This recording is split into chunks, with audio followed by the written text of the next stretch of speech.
We're going to go ahead and get started. It's that time. So welcome, welcome, welcome. I really look forward to sharing a topic with everyone this morning that is, I think, near and dear to everybody's heart on this call. Uh, from looking at the registration list, we have a really good mix of pricing leaders, uh, sales leaders, people folks who are involved in cost side management, as well as some folks who are in the more of the service provider, the consulting and tech space. So I just want to appreciate and thank everyone who's taken the time to join. Um, the whole idea here is to highlight an area of what I think is a very high margin opportunity for distributors. In a tariff environment that we've got, and that really is going to be kicking in, continuing to kick in here in the back part of the year. Uh, Supplier margins are at risk. Because if you do nothing, or if you have an antiquated process or a slow process, it's certainly going to bog you down in terms of profitability, customer service, and making it easy for your sales team to navigate all of this. So, with that said, this talk is going to really get into the weeds a bit on supplier cost change best practices. I'm going to do my best to present this in a way that keeps my dog from falling asleep um, because it is dry.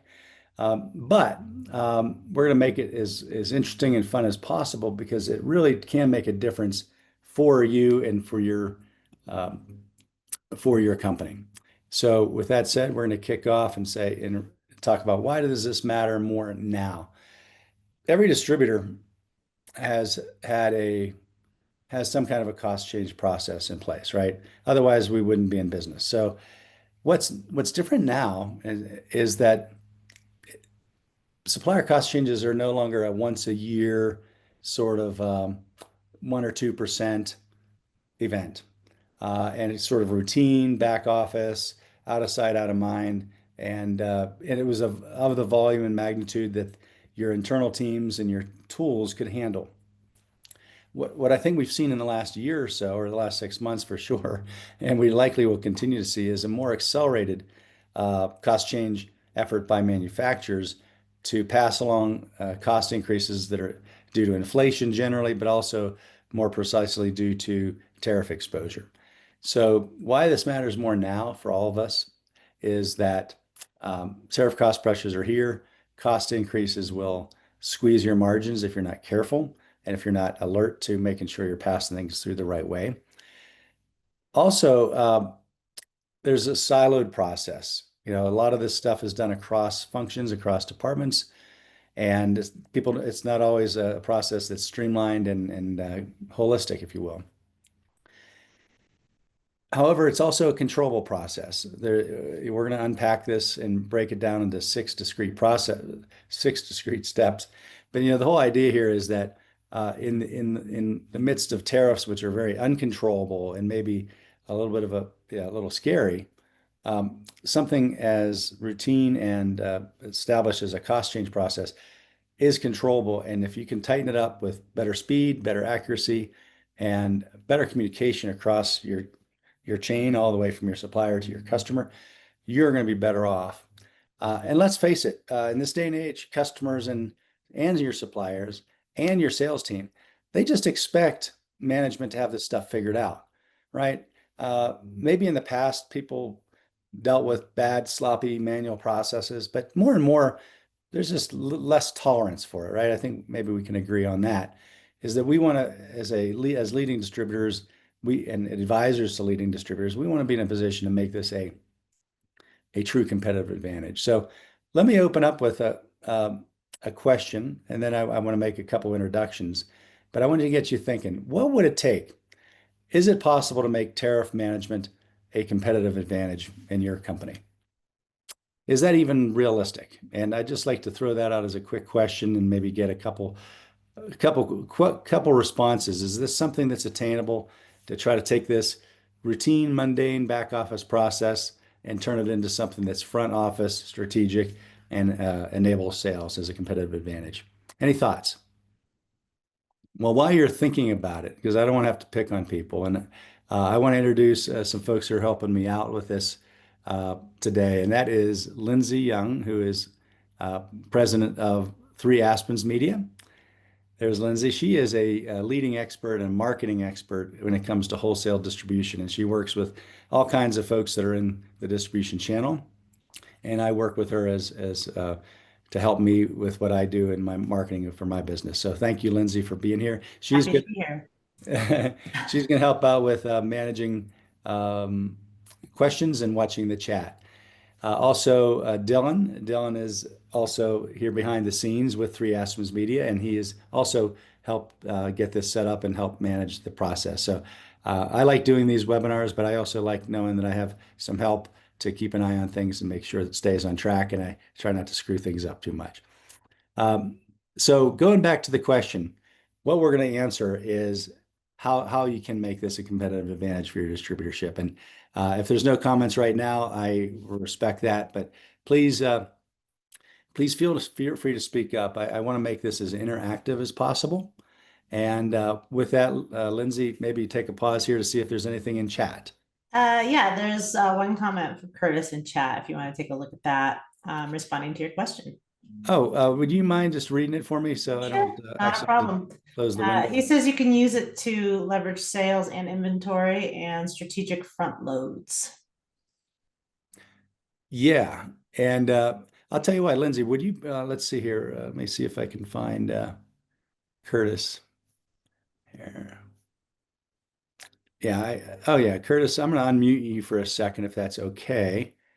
And maybe you could speak to that just yourself in your own voice.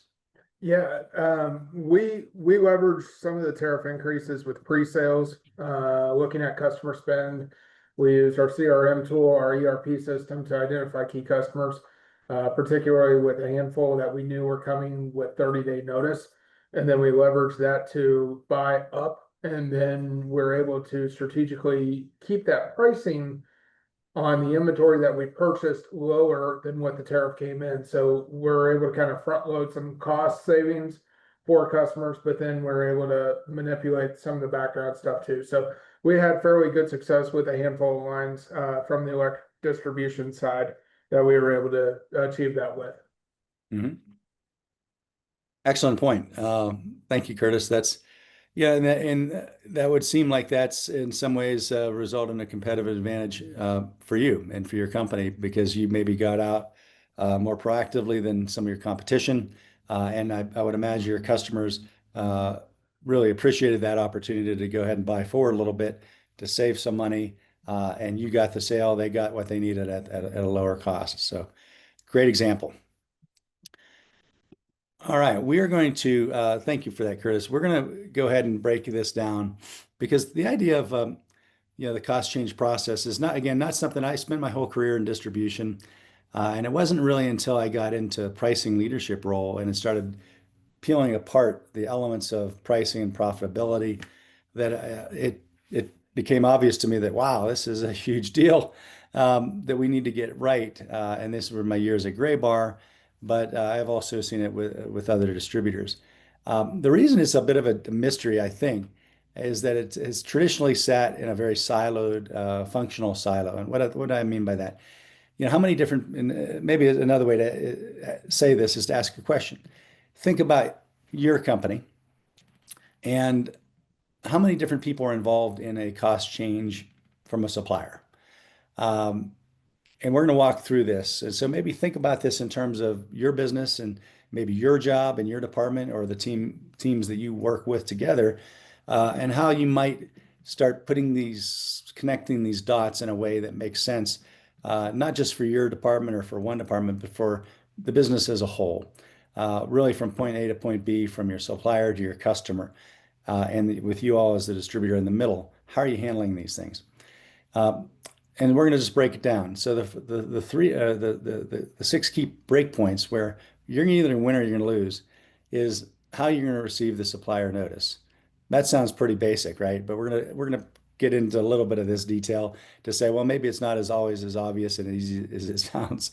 The analysis and cleanup, which I think is one of the hardest parts of this that distributors struggle with because it's just so doggone complicated. We're going to talk a little bit about that.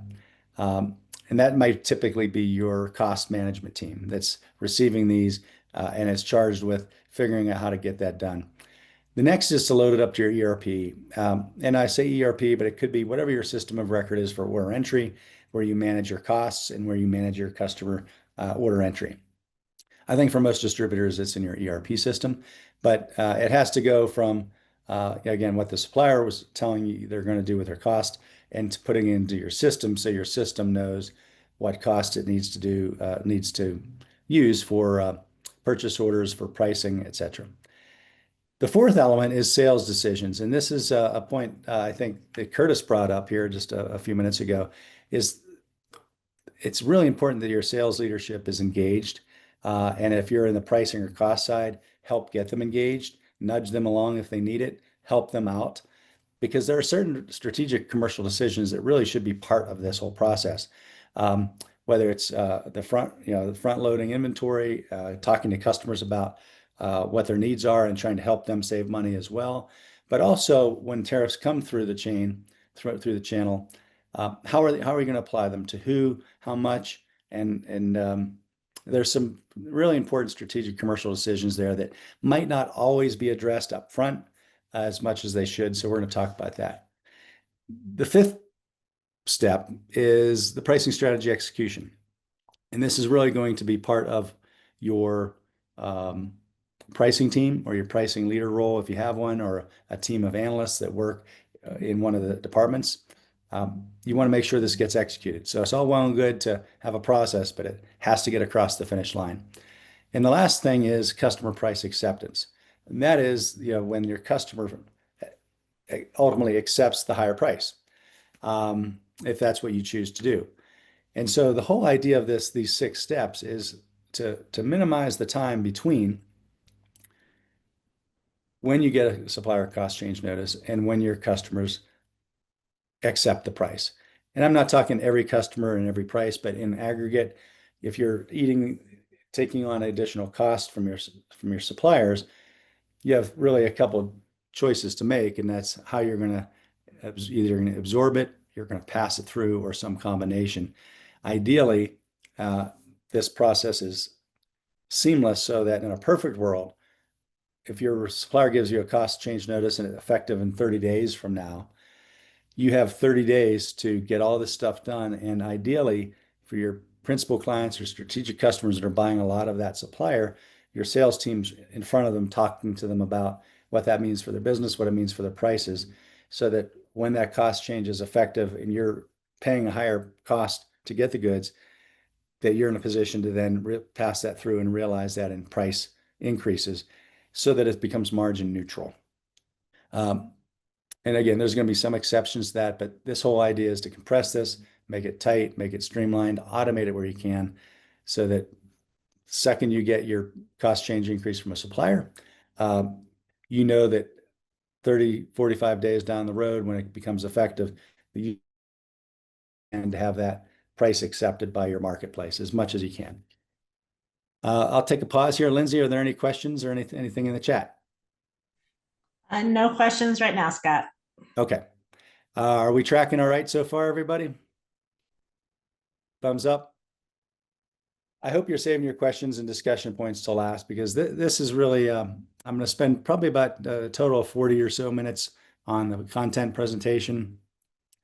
But I think some of the value, hopefully for folks on the call, will be hearing from others and sharing some ideas, sharing some pain points, and sharing solutions. Because for sure, I don't have all the solutions, but together, when I look at the group of folks that are on this call, I think there's some really invaluable perspectives we want to make sure get out and get shared. So again, I encourage participation, questions, comments, or challenge me if you disagree.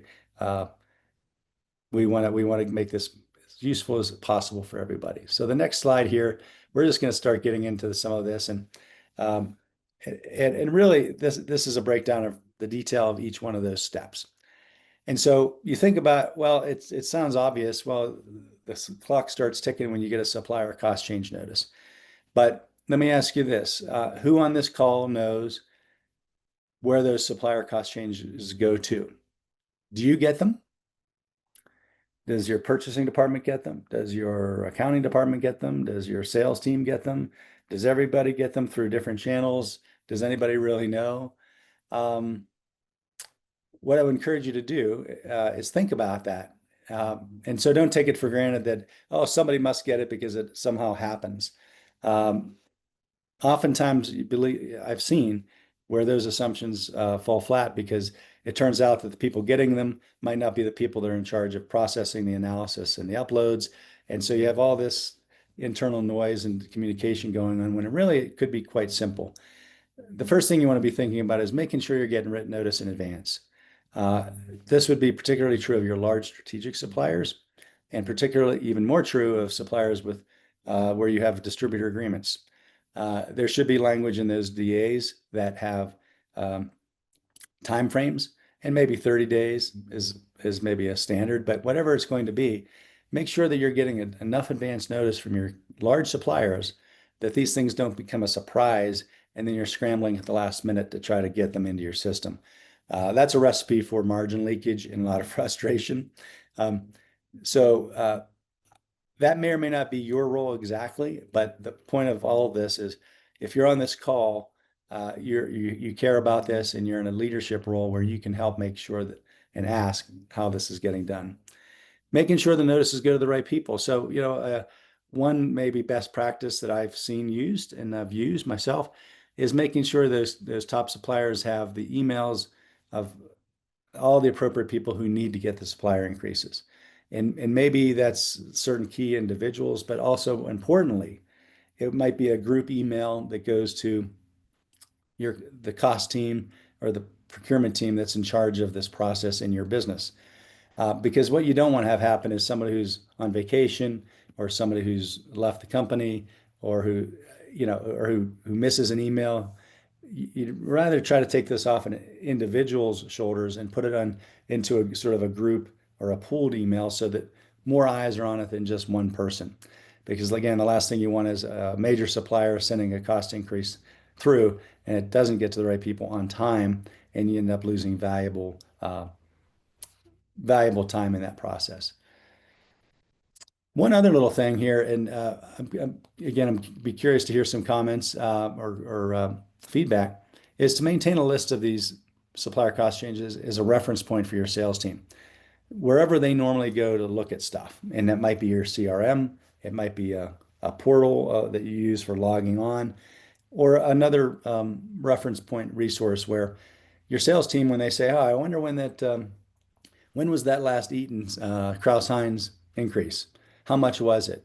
What was the effective date?" You can save your sales team a lot of time and questions if you just have it somewhere where you can say, "Oh yeah, here's our list of supplier cost changes for the whole year, and by date and by supplier and by sort of blended amount." That way, at least people can get back to where they need to find it out. Another pro tip would be if you're in a situation where you can attach the supplier notice as a PDF in your CRM or again, wherever you're communicating this, so that if they have questions, they can just access that themselves. If that's something you're comfortable doing, that really can save a lot of time and make life for your sales team and therefore your customers a lot better. Okay. So think about doing something like that just to record the receipts as they've come in and making sure they get to the right people. All right. Analysis and cleanup. I think this is probably one of the hardest things that a distributor has to do because, and let's first of all, let's give some love and a shout out to anybody who's in a cost management role here and does this part of the process. Hats off to you because it's hard. And I would like to pose a question. Has anybody on the call seen examples of how your suppliers are sending you cost change increases? If I could just give maybe one or two examples tell me what your feedback is on what those look like to you. I'll speak out. It's been a while since I've sat in the seat of the distributor, but I think those typically, from what I remember, they typically come, through email to the purchasing department.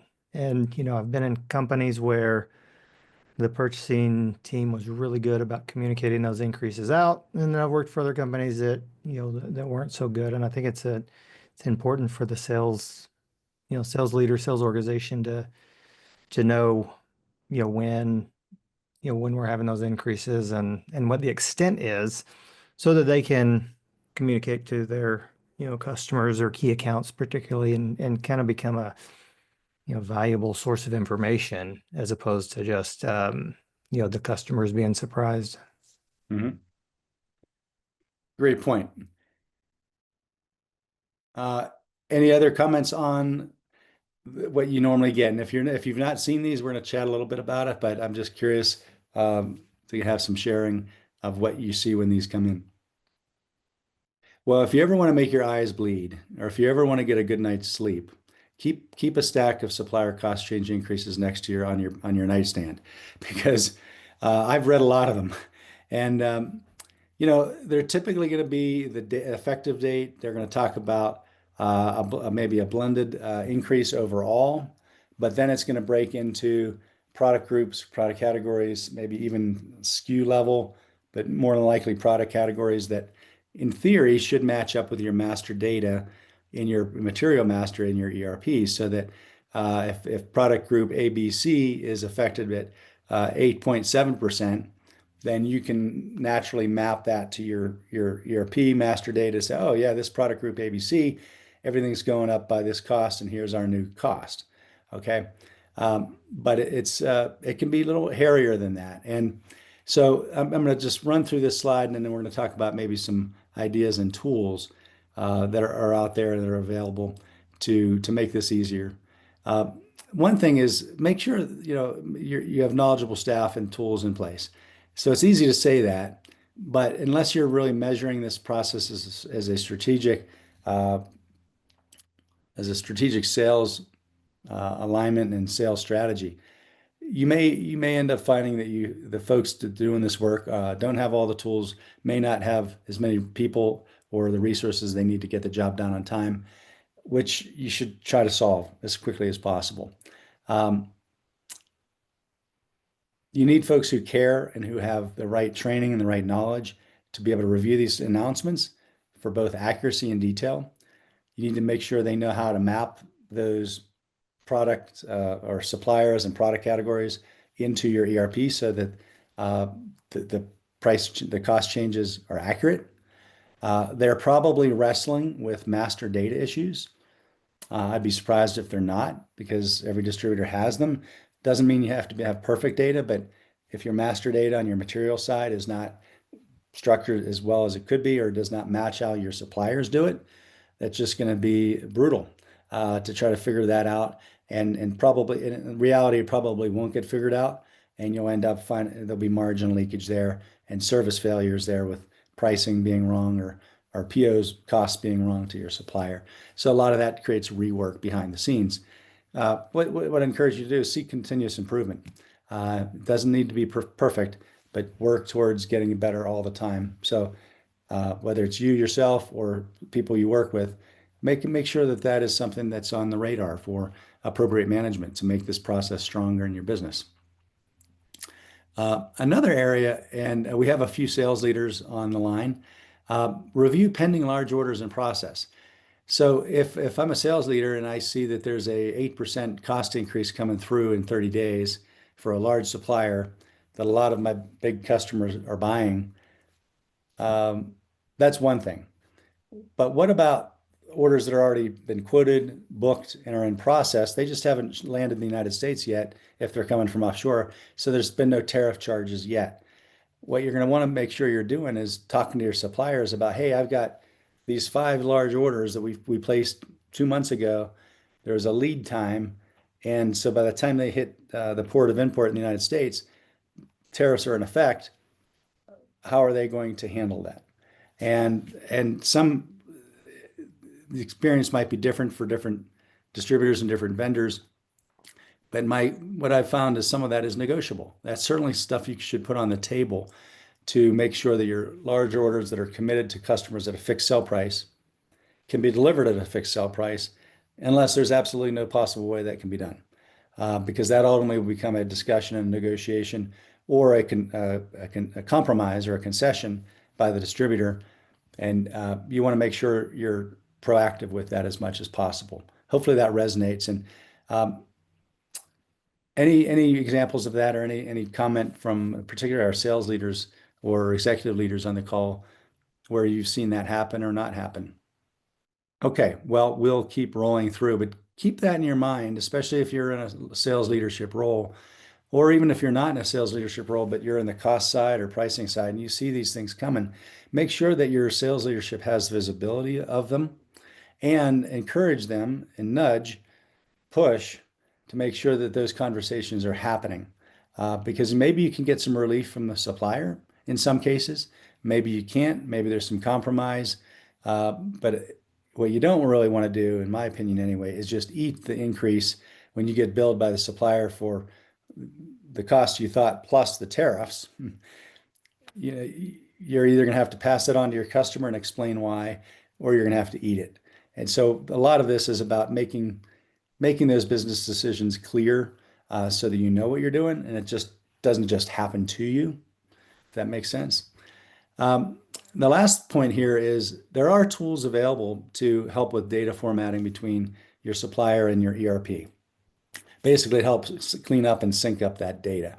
Um, I would say for some of the tech providers, and I know we have some really great tech providers on the line.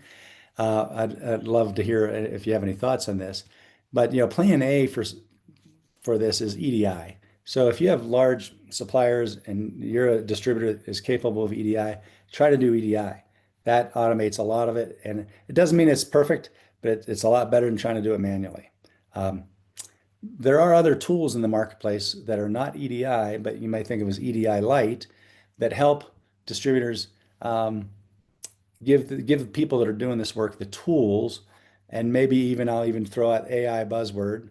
Maybe there's AI enabled tools that really help anticipate and clean up master data and sync up, or at least propose how this data could be synced up between systems. And if you're not using that, you should be looking for ideas or options uh, to do that, because it will save your folks a lot of time. With that, I'm just going to pause and Lindsay, to see if there's anything in the chat or any questions that folks would like to ask or comments that you'd like to make, because I'd love to hear how folks are managing this. Yeah, Palo says that their ERP system sends emails to the sales rep and manager about the cost change and asks to call the customer and communicate the price change. So that's what he shared in the chat just now. Wow. Now that's pretty slick.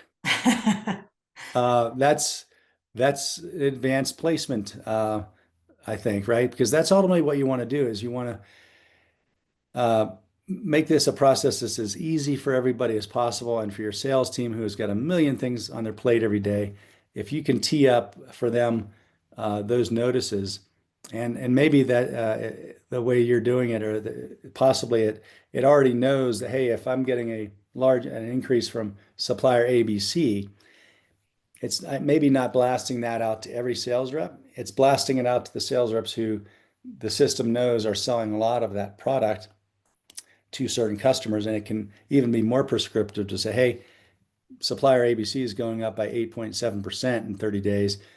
Here are the 10 customers you should talk to, like now, about that. Because when I was in my Graybar days, we would blast this out, but we never no, we did the best we could at the time, but it tended to be a blast to everybody. So you had sales reps who are not selling product ABC at all, but they're still getting that in their inbox. And so you end up sort of with this issue of inbox overload. And so sales reps may be more inclined not to read all of those emails because they know most of them don't apply to them. But if you can be even more specific to shoot them only what they need to know, it'll have a higher open rate and probably a higher actionable rate than sort of just getting ignored or just getting overwhelmed. But that's pretty slick. I've not heard of that before, but that's a good perspective. Thank you for sharing it. Anything else? Any other questions or comments, Lindsay?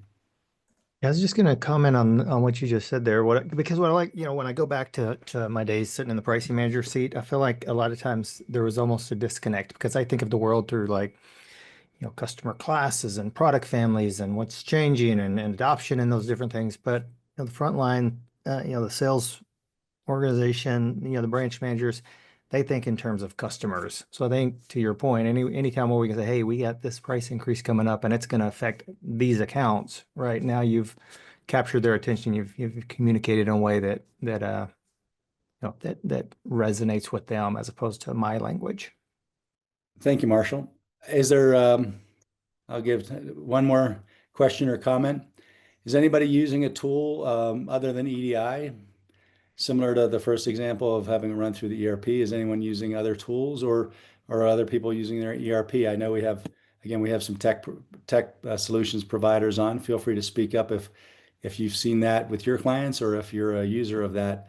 I'd love to have that be something we can share together. All right, tough crowd, Lindsay. It's a tough crowd. Okay, well, that's all right. We're going to keep moving along here, and thank you for those who've made some comments and keeping this interactive.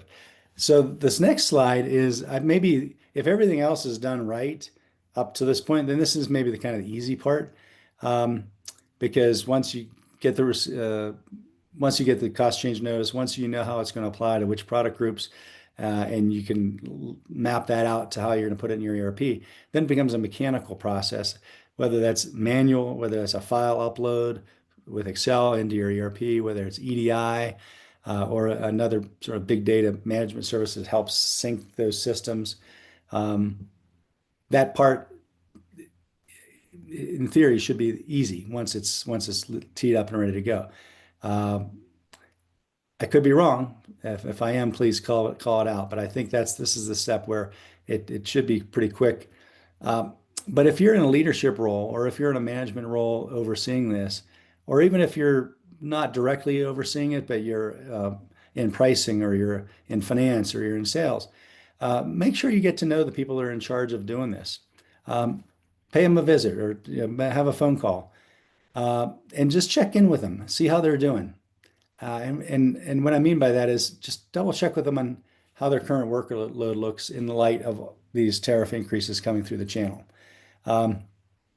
Ask them how they are are they behind? A lot of distributors are behind on this. I can assure you as we speak. I was talking with a client yesterday, coincidentally, a pretty large distributor, and they're 2 weeks behind they've got a backlog, because they're doing it the old way. They're looking to make improvements on how they automate that and streamline it. But it was just very coincidental that was something that came up that was like, wow, okay. And so what's the cost of that, being behind? So it's not that you're going to go and criticize and drop the hammer on people that are behind on their workload, but try to understand why that is. Is it resourcing? Is it tools? Is it complex knowledge? Is it time? And use your influence as a leader to help give those folks the resources they need to stay current and to get caught up. Because trust me, right, it will pay off big dividends in terms of just saved margin with getting your prices updated faster. All right.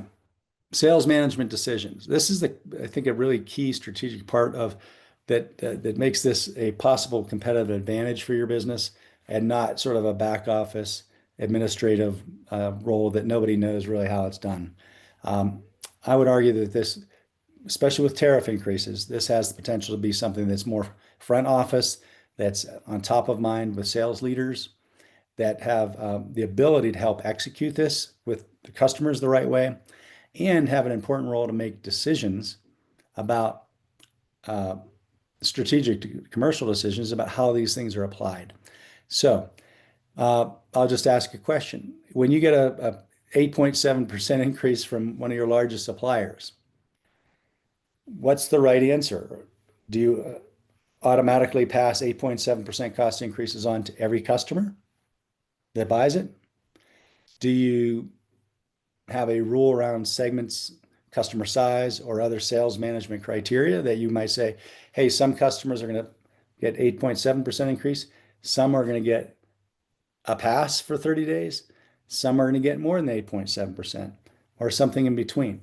In other words, is it a one size fits all, or is there an opportunity to have a more nuanced analysis? For example, for high lifetime value customers who are very price sensitive, are there times where you might have to negotiate that or compromise and absorb in the short run versus other cases where you're going to definitely pass through to maybe marginal or service drain type customers because they're not, can't afford to give them a free ride. Or some combination between absorbing and passing through that helps you retain key customer relationships, helps you remain profitable, and with the goal that you're going to find a way to overcome the cost increase in other ways or in the near future. But let me pause there and just see. I'd love to get some feedback on that key sales decision really is, do I eat it? Do I pass it along or some combination? I would say in general, we pass it along whole to the customer. So if it goes up 5%, it just goes straight across the board, 5% increase, where we have no differentiation, customer size, type, stratification, or anything of that nature. So there are a handful every once in a while that we will use as a negotiation with the manufacturer to hold pricing despite tariff for specific customers. But those I can count on one hand with 3 fingers. So very limited audience for that. But generally speaking, we pass the whole thing on to the customer. Thank you. Thanks, Curtis. There's another comment, Scott, says depends on the cost increase amount. So in the case of tariffs, normally the cost increase is high, 25 to 50%. So you need to pass along the increase to all customers. And that was it. Great point. And those are perspectives that this is one of those questions where it's really the answer is there's maybe not necessarily a right answer, and it really kind of depends. I think the point of this is that making sure these decisions are made by the people who are responsible to make them, and that have the right information needed to make the right decision. So there are definitely questions of fairness and being equitable across your customer base. There are also realities, I think, say that even though you might pass, in the cases where you're passing everything the same to every customer, what that misses though is the willingness to pay and the price sensitivity of customers. That sort of a more advanced analysis or consideration could yield. The other thing to think about is if you're really getting what you think you're getting when you pass it through the same to all customers. In other words, are those prices set up to pass through in full? But then what happens is, the sales rep overrides it back down to last price paid. And you don't see that because you say, well, we passed it through the same across the board. We're good. And what happens though, if you're looking at your override data, which I know we have some pricing leaders on the call, you should be looking at your override data. If you have a price increase go through for your biggest supplier at 8.7% and you pass that through to everybody, that could be a great business decision. No argument. However, you want to make sure what's really not only the price setting decision, but the price getting result. When you look at your overrides for that supplier in 30, 60 days after that increase went through, see what you learn, take a look at it, and make sure that the sales decisions you're making around passing through those increases are being executed on the front line by your sales team. And if they are, great, more power to you. If they're not, it's an indication that you're hitting that willingness to pay, where some customers are going to push back and say, no, I'm not taking that, or I'll eat half of it now, or hey, you need to give me another 30 days notice because this, no one ever told me this was coming. You get into all that and you find out that your leakage is on the back end through overrides. So just something to keep in mind is that how you make those decisions is important. Having the right information to make those decisions is important, but then also measuring the result down the line of actual price realization that is getting paid by your customers versus kind of what you set up in your ERP. So hopefully that makes sense. But the key thing is, if leaders don't set the tone, reps will discount by default. And why is that? It's nothing. That's not a criticism of sales reps. I love sales reps. I've worked with hundreds of them through my career. I have a lot of respect for the job that sales reps do. However, they're going to be getting beat up by their customer and getting pressured to not pass through cost increases or to minimize it or to delay it. Everyone knows that. So if your leadership's setting the tone, whether it's CEO, VP of sales, or branch manager, whoever's leading that sales team, needs to be on the same page. I've seen some distributors, and maybe you're doing it, and you've seen it as well, where the CEO will send a letter out, or maybe not a letter as much as maybe a LinkedIn post that says, "Hey, we're dealing with these tariffs. We're managing them the best we can. We're going to try to minimize how much we have to pass through, but the reality is, this is a big cost of doing business we have to pass into sell prices, and we're going to do it as fairly as possible and as transparently as possible." Right? Those are powerful signaling messages, right? Because the last thing you want to have is if every sales rep make their own decisions and figure it out on their own. That's really not fair to your sales rep, and likely they're going to default to kind of conceding the point to the customer. However, if you can put it out, a senior leader, a CEO, president, puts out a public message saying, "Yep, we know tariffs are here. Here's how we're going to deal with them in a way that makes sense." It gives air cover to your sales team, so that they're not out there telling customers, "Well, we got to do this, we got to do that." You can say, "Well, listen, we've made a decision as a company. Here's how we're going to address these. Here's what our CEO has publicly stated. And like I said, we're going to do this fairly and transparently and in a way that retains our relationships, but we have to do it." And that can go a long way to giving sort of stiffening the spine of the sales rep or the inside sales rep who's negotiating with a customer who says, "Hey, sharpen your pencil. Hey, I'm not going to take that increase. Hey, I'm going to shop this thing around." You got to be prepared to have those tactical day-to-day price negotiations, and have a good messaging so that it reflects well upon your company and reflects respect you have for your customers by not just winging it and leaving it up to every sales rep just to have to figure it out on their own. Try to come up with some messaging that you can prepare your sales team with that helps them be more successful in doing this. Price strategy execution. This is where you're getting this stuff across the line. So for a lot of you on this call, and hopefully the reason you're on this call is because you're change agents. You care about this. It's part of your job, or even if it's not directly your job, it's associated with success you have as a pricing leader, as a cost leader, as a sales leader, as an executive. Somebody's going to align internal stakeholders, and it may mean that you have to lead if necessary, because these things sit in different pockets. You have cost team, you have price team, you have the sales team, you maybe have other stakeholders. Ideally, you can get this in front of them and say, "Hey, how do we make this a holistic approach?" Maybe that's having a monthly call together. Maybe that's doing some brainstorming sessions. Whatever it's going to be, start trying to coordinate across functions how you are going to handle these increases coming through. Making sure you're using data as much as you can. Not as much gut, but more, what's the data telling you? What are the numbers saying that help you make those right decisions? If you have customer specific prices, or CSPs, a lot of people call that, or fixed price contractual agreements, you really want to make sure you've got eyes on that.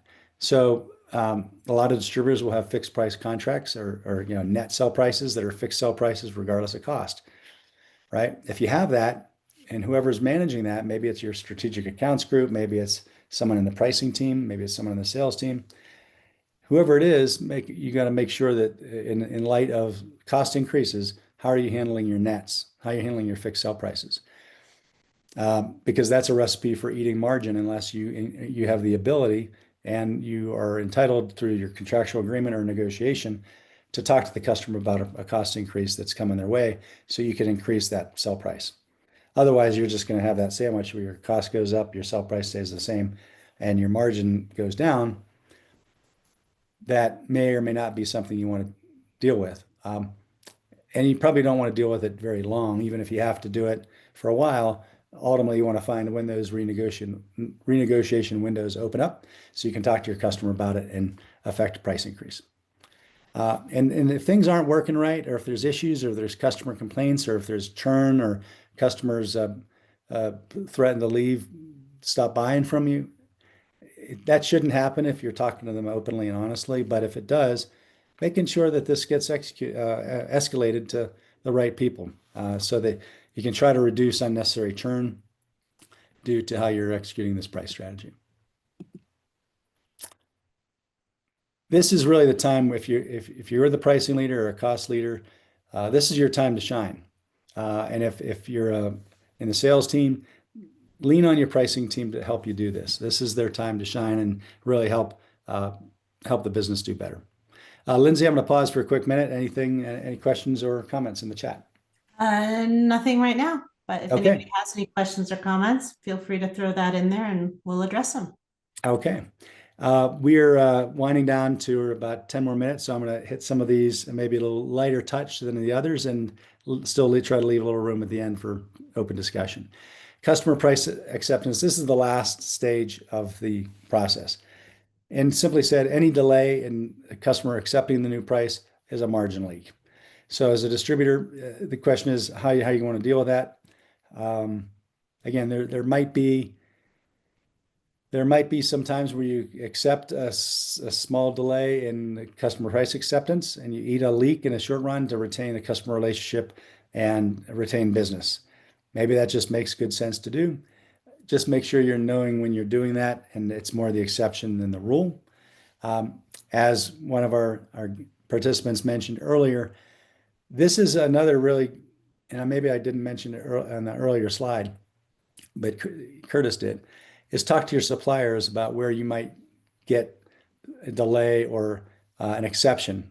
So if you have a large strategic accounts that are important to both you and your supplier partner, there might be reasons why the manufacturer is willing to give an exception or give some other relief, temporarily at least, to help that customer deal with the new higher cost levels. Okay, so that just can make sense, and that's the reality. It's practical, but you want to minimize the number of delays you have, and so that ideally you have minimal delay and your price realization is matches your cost increase.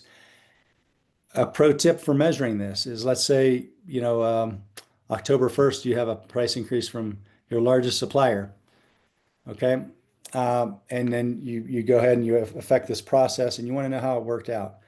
One thing you can do is measure your gross margin rate for that supplier, say for the 3 months preceding the increase, and then 2 or 3 months after the increase. And look what happens to the gross margin rate. You're most likely in month one going to see a dip because you have orders in process, you have customers who want last price paid, you have maybe they haven't got the word out, maybe your sales team hasn't quite got the message yet, but it's normal maybe to see a little bit of a dip in your margin rate for month one. But what you want to start seeing is month two, and by month, as soon as possible, but I would argue no more than month three, you want to see your gross margin rate get back to where it was or where you want it to be.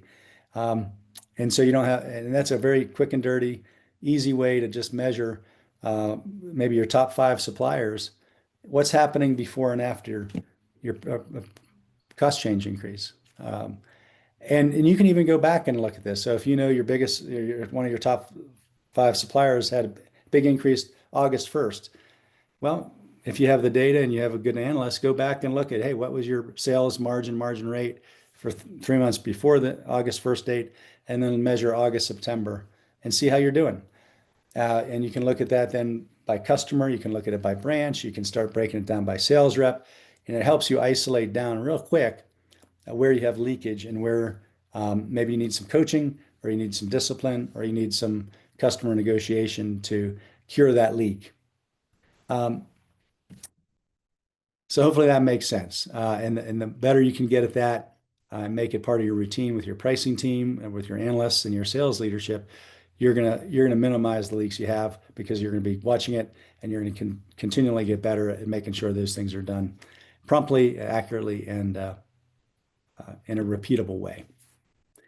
So the next steps to improve is just how can you make tariff management a competitive advantage for your distributorship? A couple of ideas, and I'd love to hear as we wind up any thoughts or closing comments from the group here. Audit your current process. One idea is just get a tiger team together of a couple of people who are involved in this and say, hey, let's study what our current process is end to end. Okay. Audit it, evaluate it, and just see what it looks like. And does it flow as smoothly as you can? Where as it should? And if there are bottlenecks, where are the bottlenecks? And work on solving them. Find and fix the gaps. And look at this process as something that's cross-functional across departments, but manage it more as a sales strategy and a profitable growth driver versus a back office sort of siloed administrative job that is buried in the org chart and very few people really know how it works or how it's performing or how it's measured. If you can do that and elevate the process, you're going to get better results. And you'd be surprised if the quick wins you can get. So this does not mean you need to go out and buy a new ERP. It does not mean you need to go out and hire a consultant or buy expensive tools. A lot of this can be done just with the people you have, with the smarts you have in your own business to take it and study it and make it better. If you do need help with it, there are people out there that help with this. There's great technology providers. There are great consultants. I do this kind of work as well to help distributors with an unbiased, objective viewpoint and help drive and facilitate these types of discussions and documentation and recommendations. But it's really a lot of stuff you can do on your own. You just need to put your mind to it and get some support. So with that said, actually, I'm going to go back a slide here. Let's open it up for one last round of questions or comments, Lindsay. Right now, there's no extra questions in the chat, but we can give it a second to see if anybody else has anything remaining. Yeah, doesn't look I have a like. quick question. Oh, there we go. Go ahead. So with the tariffs, they've always been kind of in play at some sort of a much smaller percentage, at least for our business, as opposed to the 50% tariffs that are on a lot of our products now. When you set up this process, or when your experience, you have your general increases, supplier increases, 3, 5, 8%. When we start receiving tariffs, a 50% increase or more, are you setting up two completely separate processes for that and treating them standalone as different challenges per se? I mean, is that the best way that, in your experience, to attack these? Yeah, I'll just give a quick feedback on my experience, Matt, is I did not separate them because it's really part for me is part of the process, but it's part of the same process, but there's a question of magnitude and frequency. So if there was one that, a routine 2-5% increase might get less attention or less effort in terms of this process than a 50% increase. So I think maybe it's a question of, at least for me, making sure you're on top of those really big ones because those are the ones that are really bell ringers and game changers for how you're going to go to market, how you're going to talk to your customers. In other words, a lot of customers kind of are used to the small annual inflation increase that comes from manufacturers, and it's easier for them to absorb. It's less noteworthy, and if you don't pass it all along exactly at once, it's not going to be hugely detrimental to the distributor either. But when you're talking 50%, it really puts this process under the spotlight to say, wow, we need to get better. We need to anticipate this. We need to start talking to customers sooner. And then maybe other strategies that were mentioned earlier about buying forward, trying to come up with beating the increased date. But that's just my way of seeing it, Matt. But I'd love to hear if there's other perspectives from around the table on how they're treating normal increases from substantial tariff type events. That's a great question. But that's my quick answer. But what's anyone else seeing out there? If we can help Matt out with that perspective. Could I ask, I got Dick Sobel, who's a friend and he's a price consultant and also a tech provider. Dick, would you mind saying a few words on this? I think Dick had to drop off. Oh, he dropped off. Sorry, Scott. Yeah. Oh, I was good. How about Marshall? If you're, I think Marshall's still on. Marshall's also a consultant, ex practitioner, consultant, and tech provider. Marshall, what are you seeing out there? If you don't mind speaking to that, if you have any opinion on on Matt's question. Yeah, I got to be honest. I stepped away for a minute and I missed the total the question. I was kind of listening passively in the background. Yeah, the quick question is, uh, for this process, is there a distinct process for managing large tariff increases, say like 50% increases, versus routine, normal flow of business, 2-5% type increases? And my first answer to Matt was, in my experience at Graybar, I didn't treat, they were treated differently, but with really within the same process. But obviously, you have the judgment call if it's a super large material increase that requires maybe a much more um, um, engaged senior leadership role to help manage that through the process all the way through to customers the right way. So I'm just looking for some alternative or different views real quick before we close out. No, yeah, okay. I appreciate that and I apologize for but yeah, I think system wise, as far as getting it in there and communication is the same, but I do think that, particularly for those large, unusually large tariffs, there's so much more fear involved, and I think that's our biggest, hurdle. So I think, definitely you got to know, who are my strategic accounts? What are those key accounts and at a minimum, making sure the communication is done well, but also, trying to figure out, are there certain, parts of the business with these key accounts that we need to do something different. And then two, I mean, in some cases,